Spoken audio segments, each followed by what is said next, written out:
यह वीडियो केवल शैक्षणिक उद्देश्यों के लिए बनाया गया है।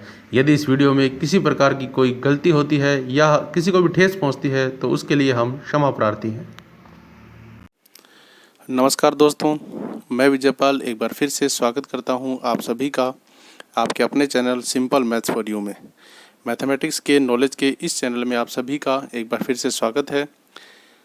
हम मैथमेटिक्स के जो वीडियो हैं, मैथमेटिक्स का जो नॉलेज है, उनको इस चैनल में डिस्कस करते हैं और आप सभी मैथमेटिक्स का ज्ञान यहाँ से प्राप्त करते हैं।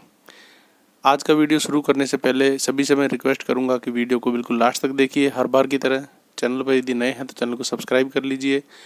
आज का जो हमारा टॉपिक है वो कोऑर्डिनेट ज्योमेट्री, जो हमारी वीडियो सीरीज चल रही है उस पर आधारित है। 12 लेसन हम पहले देख चुके हैं, 13वां लेसन आज हम देखेंगे। पिछले 12वें लेसन में हमने दो सरल रेखाओं के बीच का कोण कैसे निकालते हैं स्लोप फॉर्म में, वो हमने ज्ञात किया था।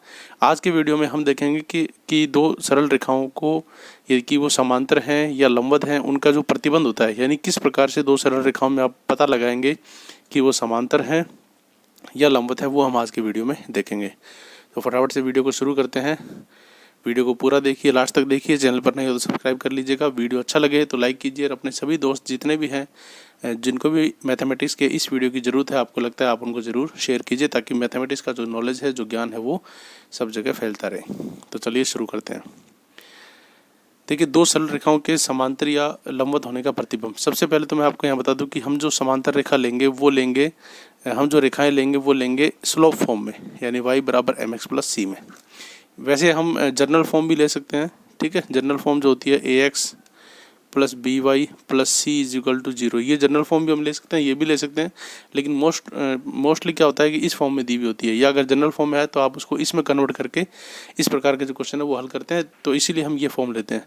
मैं आपको दोनों में बता दूंगा, ठीक है। जब हम ये फॉर्म लेते हैं तो पहली जो समीकरण हम मानते हैं उसको हम क्या लिखते हैं, y बराबर m1x प्लस c1, और जो दूसरी समीकरण हम मानते हैं उसको हम मानते हैं y बराबर m2x प्लस C2, ठीक है। जब हम ये फॉर्म लेते हैं तो पहली समीकरण हम मानते हैं a1x plus b1y plus c1 is equal to 0, और दूसरी हम मानते हैं a2x plus b2y plus c2 is equal to 0, ठीक है। यहाँ पे देखिए समीकरण दोनों में सेम है, सिर्फ m1 c1 और m2 c2 का फर्क है, क्योंकि पहली में m1 मान लिया, दूसरी में m2 मान लिया, क्योंकि ये जो प्रवणता और जो ये स्लोप है, जो अंतःखंड है, वो तो अलग अलग होंगे। इसी तरह से यहाँ पे भी जो कोफिशिएंट है, पहली समीकरण में हमने a1 b1 और c1 मान लिया, दूसरी समीकरण में हमने a2 b2 और c2 मान लिया, ठीक है। ये दो हो गए। अब हमने जो पिछले वीडियो में जो कोण देखा था, थीटा निकालने का जो कोण देखा था, वो क्या था, वो था थीटा बराबर tan inverse m1 minus m2 बट्टे 1 प्लस m1 m2। ये हमने फॉर्मूला देखा था स्लोप फॉर्म में। तो इसी फॉर्मूले का उपयोग करके हम दोनों का प्रतिबंध जो है वो निकालेंगे, ठीक है। यहाँ पर m1 क्या थी, पहली की स्लोप, m2 क्या थी, दूसरे की स्लोप, 1 प्लस m1 m2, वही m1 m2 दोनों की क्या है, स्लोप।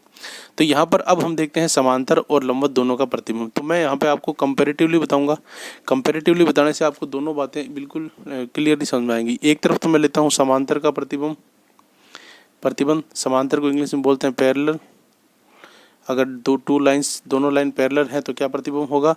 एक हम देखते हैं लंबवत। क्या देखते हैं, लंबवत, यानी कि परपेंडिकुलर,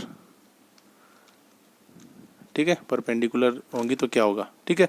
अब देखो समांतर का मतलब क्या होता है। समांतर का मतलब होता है दो रेखाएं जो कभी भी किसी भी बिंदु पर नहीं कटे, दोनों के बीच की दूरी हमेशा क्या रहे, बराबर।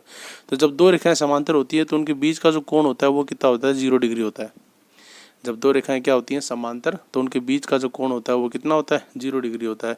और लंबवत में क्या होता है, दो रेखाएं एक दूसरे के ऊपर इस तरह से 90 डिग्री का कोण बनाती हुई एक दूसरे के ऊपर लंबवत होती हैं या परपेंडिकुलर होती हैं। तो लंबवत जो रेखाएं होती हैं उनका जो दोनों के बीच का कोण होता है वो कितना होता है, 90 डिग्री। तो 0 डिग्री और 90 डिग्री को लेते हुए हमें ये जो कंडीशन है वो निकालनी है, ठीक है। अब देखो जो कोण का फॉर्मूला है उसमें हम सबसे पहले थीटा की जगह कितना रखते हैं, 0, और इसको हल करते हैं। तो यहाँ पर तो हमें 0 is equal to tan inverse m1 minus m2 बट्टे में 1 प्लस m1 m2 ये रखना है। और जब हम लंबवत का प्रतिबिंब निकालेंगे तो यहाँ पर हम थीटा की जगह कितना रखेंगे, 90 डिग्री, और is equal to tan inverse m1 minus m2 बट्टे में 1 प्लस m1 m2। ये ठीक है। तो सेम फार्मूला है, बस हमने समांतर में जो थीटा है उसकी वैल्यू 0 रख दी, लंबवत में जो थीटा है उसकी वैल्यू 90 रख दी। अब हम दोनों को सॉल्व करेंगे, तो दोनों को सॉल्व करने पर हमारे पास दोनों को जो है वो अलग अलग प्रतिबंध आ जाएंगे। चलिए सॉल्व करते हैं और देखते हैं कि क्या किस प्रकार से अलग अलग जो प्रतिबंध है वो हमारे पास आते हैं। ठीक है, देखो यहाँ पे tan इनवर्स है, जब आप इसको सॉल्व करोगे तो tan इनवर्स को आप यहाँ भेजोगे तो tan इनवर्स यहाँ जाके tan बन जाएगा, तो ये आ जाएगा tan 0। क्या हो जाएगा? tan 0। और यहाँ रह जाएगा m1 माइनस m2 बट्टे में 1 प्लस m1 m2।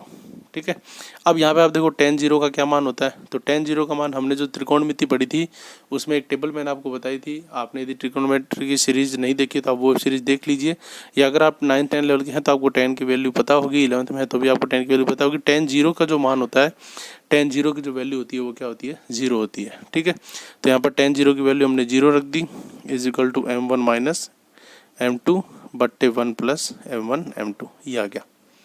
ठीक है, अब हम क्या करेंगे, इसको सॉल्व करेंगे तो 0 के अपॉन में हमने 1 मान लिया। यहाँ पे होगा cross multiplication, m1 minus m2 की मल्टीप्लाई 1 से होगी तो m1 माइनस m2 आ जाएगा, is equal to 1 plus m1 m2 की मल्टीप्लाई होगी 0 से। तो जब 0 से किसी की भी मल्टीप्लाई होती है तो वो क्या हो जाता है? 0। तो यहाँ पर हम m2 को उधर ले जाएंगे, m2 यहाँ माइनस का, वहाँ जाके क्या आ जाएगा? प्लस का। तो m1 इज इक्वल टू क्या हो जाएगा? m2। ठीक है, m2 वहाँ जाके प्लस का हो गया, तो यहाँ पर क्या आया? m1 is equal to m2। यानी जब दो रेखाएं समांतर हों, उनके थीटा का कोण 0 होगा तो उन दोनों की जो स्लोप होंगी m1 और m2 वो क्या आएंगी? बराबर आएंगी। दोनों की स्लोप क्या होंगी? m1 m2 बराबर। तो यदि m1 m2 बराबर हैं तो वो रेखाएं क्या होंगी? समांतर होंगी। क्या होंगी? समांतर। ठीक है, इसको हम थोड़ा सा समीकरण से देखते हैं। यहाँ पर देखो, पहली रेखा की प्रवणता हमने m1 मानी थी, दूसरे की m2 मानी थी। जब आप समीकरणों को देखोगे तो आपको साफ पता लग जाएगा कि m1 और m2 यदि बराबर हैं, m1 और m2 का मान अगर बराबर है तो ये दोनों समीकरण क्या हो जाएंगी? समांतर। इस प्रकार से m1 और m2 बराबर है तो समीकरण क्या हो जाएंगी? समांतर। तो ये समांतर होने का प्रतिबंध है। यदि आपको जांच करनी हो कि कोई दी गई दो रेखाएं समांतर हैं या लंबवत हैं तो आप क्या करो, उन दोनों की स्लोप निकाल लो। अगर दोनों की स्लोप बराबर है तो वो क्या हो जाएगी? समांतर हो जाएगी। ठीक है, अब बात करते हैं नेक्स्ट लंबवत की। तो लंबवत में हमने यहाँ पे क्या लिया था? 90 degree. 90 degree is equal to tan inverse ये। अब tan को हम यहाँ ले आते हैं तो tan इनवर्स यहाँ आके tan बन जाएगा, तो ये हो जाएगा tan 90 is equal to m1 minus m2 बट्टे 1 प्लस m1 m2। ठीक है, अब यहाँ पर tan 90 क्या है? tan 90 की वैल्यू क्या होती है? आप देखो टेबल से, ट्रिग्नोमेट्री में आपने पढ़ी है, तो tan 90 की जो वैल्यू होती है वो होती है इन्फिनिटिव। ठीक है, और इन्फिनिटिव को जब हम सॉल्व करते हैं तो हम उसे 1/0 से सॉल्व करते हैं, m1 माइनस m2 बट्टे में 1 प्लस m1 m2। ठीक है, अब इसको हम सॉल्व करेंगे तो यहाँ पर m1 माइनस m2 की 0 से मल्टीप्लाई होगी, वो तो 0 हो जाएगा, और 1 प्लस m1 m2 की मल्टीप्लाई होगी 1 से। तो पहले मैं इसी को लिख लेता हूँ, 1 plus m1 m2 multiply by 1 आएगा, इज इक्वल टू में 0 की मल्टीप्लाई इससे होगी तो वो हो जाएगा 0। अब यहाँ पर m1 m2 है, ये +1 यहाँ है, आप इसको वहाँ भेजोगे तो ये -1 हो जाएगा, यानी m1 m2 is equal to क्या हो जाएंगे? -1। यानी ये आ जाएगा लंबवत का जो प्रतिबंध है वो। ठीक है, यानी अगर दोनों की स्लोप बराबर है तब तो वो समांतर, अगर दोनों की स्लोप को मल्टीप्लाई करने पर -1 आ रहा है तो इसका मतलब वो क्या होंगी? लंबवत होंगी, यानी परपेंडिकुलर होंगी। वो क्या होंगी? लंबवत यानी परपेंडिकुलर। ठीक है, तो ये दोनों को ज्ञात करने का तरीका है। ठीक है, बिल्कुल सिंपल है। अब हम देखते हैं कि यदि आपको व्यापक रूप में समीकरण दी गई हो, तो व्यापक रूप में समीकरण दी गई हो तो आप व्यापक का फॉर्मूला लगा के सेम इसी तरह से निकाल सकते हो, या मैं आपको डायरेक्ट ही बता देता हूँ, आप डायरेक्ट याद रखना। समांतर का प्रतिबंध हम यहाँ देखते हैं और लंबवत का प्रतिबंध हम यहाँ देखते हैं। ठीक है, जब समांतर होगा तो स्लोप फॉर्म में हमारे पास क्या आया था? m1 is equal to m2, m1 is equal to m2, ये आ गया था। ठीक है, जब समांतर का प्रतिबंध था। इसी तरह से जब हम व्यापक रूप में लेंगे तो हमारे पास समांतर का प्रतिबंध क्या आएगा? a1 बट्टे a2 बराबर b1 बट्टे b2। यानी जो a1 a2 था, जो समीकरण ने आपको दे रखी थी, ये देखिए, इसमें जो a1 और a2 का अनुपात आएगा वो और b1 b2 के अनुपात के बराबर होगा। a1 a2 का जो अनुपात है वो b1 b2 के अनुपात के बराबर होगा। ठीक है, अब ये जो बात है, ये बात आपने कहाँ पढ़ी थी? ये जब हमने सरल रेखाएं पढ़ी थी बीजगणित में, तो वहाँ पर भी ये प्रतिबंध आया था कि यदि दो समीकरणों में a1 बट्टे a2 और b1 बट्टे b2 का अनुपात बराबर होता है तो वो दोनों रेखाएं क्या होती हैं? समांतर, और उनके कोई भी हल नहीं निकलता, मतलब वो किसी भी बिंदु पर नहीं काटती। तो ये कंडीशन वहाँ पर भी सेटिस्फाई होती है। यानी अगर आपको व्यापक रूप में दे रखी है तो आप ये कंडीशन लगा के चेक कर लो, अगर आपको स्लो फॉर्म में दे रखी है तो आप ये कंडीशन लगा के चेक कर लो। अगर ये कंडीशन सही होती है, संतुष्ट होती है, तो दोनों रेखाएं क्या हो जाएंगी, समांतर। ठीक है। इसी तरह से लंबवत की बात करते हैं। तो लंबवत में हमारे पास स्लो फॉर्म में क्या आया था, m1 m2 m2 is equal to -1 आया था। यदि दोनों की प्रवणताओं का यानी ढाल का जो गुणा है वो -1 है तो वो दोनों रेखाएं क्या होंगी, लंबवत होंगी। उसी प्रकार से अगर आपको इस तरह से चेक करना है तो आपको चेक करना पड़ेगा a1 a2 plus b1 b2 is equal to 0। ये a1 a2 वही है, a1 a2 के मान प्लस b1 b2 दोनों को करके आप प्लस करोगे तो उन दोनों की वैल्यू कितनी आएगी, 0। अगर इस तरह से इसको संतुष्ट कर रहा है या इसको संतुष्ट कर रहा है तो वो दोनों रेखाएं क्या हो जाएंगी, लंबवत हो जाएंगी। वो दोनों रेखाएं क्या हो जाएंगी, हमारी लंबवत। ठीक है। अब यहाँ पर देखो, जिस तरह से मैंने स्लोप फॉर्म को लेके स्लोप फॉर्म के रूप वाला फॉर्मूला लेके दोनों में 0 और 90 डिग्री रख के सॉल्व किया है, उसी प्रकार यदि आप इस फॉर्म का फॉर्मूला लेके दोनों को सॉल्व करोगे तो भी वैल्यू यही आएगी। लेकिन वो जो डेरिवेशन है वो इतना इंपॉर्टेंट नहीं है, आप डायरेक्ट ही ये कंडीशन याद रखो। सवाल अगर आएंगे तो उसमें डायरेक्ट आप कंडीशन पुट करना और कंडीशन पुट करके आप इजीली उनको जो है सॉल्व कर सकते हो।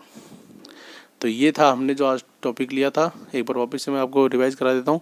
दो सरल रेखाओं उसके समांतर और लंबवत होने का प्रतिबंध। दो सरल रेखाएं आपको दी हुई हैं, चाहे तो स्लोप फॉर्म में होगा और या फिर स्लोप फॉर्म में नहीं तो जो व्यापक फॉर्म है, जनरल फॉर्म, उसमें होगा। ठीक है।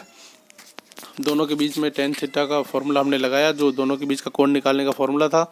दोनों अलग अलग कंडीशन से हमने रख के देखा, सोल्व किया, तो हमारे पास ये कंडीशन आ गई कि यदि दोनों रेखाएं समांतर हैं तो उनकी स्लोप बराबर होगी, m1 m2 का मान बराबर होगा, या a1/a2 और b1/b2 का मान बिल्कुल बराबर होगा, तो वो रेखाएं क्या होंगी, समांतर। इसी प्रकार लंबवत के लिए भी अगर दोनों जो स्लोप है उनकी वैल्यू की मल्टीप्लाई -1 आती है तो वो लंबवत होंगी, या a1 a2 और b1 b2 को जोड़ने वैल्यू निकाल के जोड़ने पर अगर वो 0 आती है तो भी उनकी वैल्यू क्या होगी, वो लंबवत होंगे। तो इस प्रकार से आप दो सरल रेखाओं में देख सकते हैं उनकी स्लोप निकालने की, वो दोनों जो हैं वो समांतर हैं या पैरेलल है। तो ये था हमारा आज का टॉपिक। आज का टॉपिक बिल्कुल छोटा सा है लेकिन बहुत ही इंपॉर्टेंट है। जब आप इसके ऊपर के बेस्ड सवाल करोगे तो ये बहुत ही इंपॉर्टेंट आपके लिए होगा। ठीक है। तो आज के वीडियो में इतना ही, मिलते हैं बहुत जल्द अगले वीडियो में। तब तक के लिए आप सभी का धन्यवाद। वीडियो को लास्ट तक देखने के लिए, वीडियो को शेयर करने के लिए, लाइक करने के लिए। वीडियो अच्छा लगे, जो भी मैंने समझाने का प्रयास किया है वो अगर आप सबको समझ में आया हो तो वीडियो को लाइक ज़रूर करें। सभी दोस्तों को जिसको भी इसकी ज़रूरत है उसको ज़रूर वीडियो शेयर करें, ताकि वो भी इस टॉपिक को समझकर अपने जो भी एग्ज़ाम्स हैं, जो भी जिस भी पर्पज़ से वो ये कोर्स कर रहे हैं, उनका वो जो पर्पज़ है वो सिद्ध हो। ठीक है। तो आज के वीडियो में इतना ही, मिलते हैं बहुत जल्द अगले वीडियो में। तब तक के लिए धन्यवाद। अपना ध्यान रखिएगा।